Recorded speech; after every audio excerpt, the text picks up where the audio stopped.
The book of Exodus chapter 4. Folks, Moses is still talking to God, and he's got a bit of a confidence issue. He's like, God, what if they don't believe me? First up, what is that in your hand? A staff. Throw it on the ground. The staff begins to writhe and transform into a venomous serpent.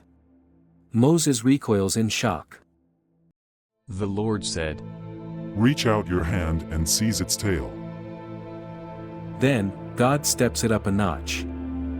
Put your hand in your cloak. He says. Moses does, pulls it out, and, surprise. His hand is all leprous. Yikes. But when he puts it back, it's good as new. Bet Moses was like, okay, I'm impressed.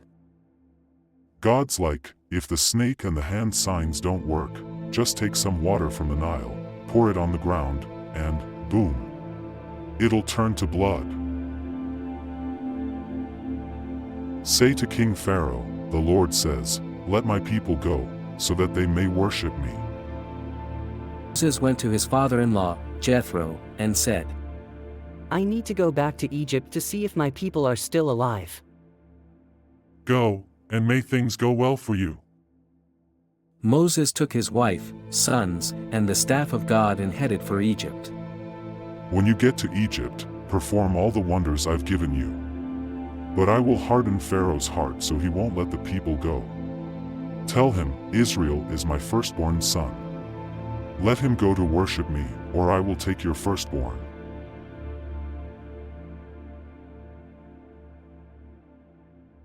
Now, there's a quick family drama. On the way to Egypt, God is about to get serious with Moses, but his wife, Zipporah, saves the day by doing a quick circumcision. Yep, you heard that right, and the crisis is averted.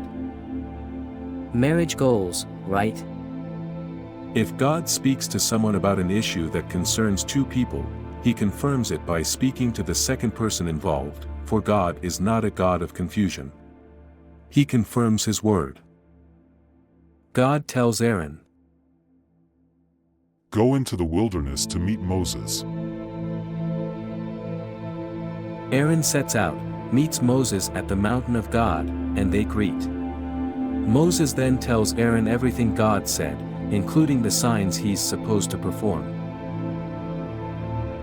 God had already told Moses that Aaron would assist him with speaking and even told Aaron to meet him in the desert. You see, God always confirms his word. When he speaks to one person about something that involves another, he makes sure both are on the same page. Talk about sibling teamwork. Finally, Moses and Aaron tag team it back to Egypt. Aaron does the talking, Moses performs the miraculous signs, and the people, totally blown away. They believe, bow down and worshipped. Moses and Aaron visits Pharaoh.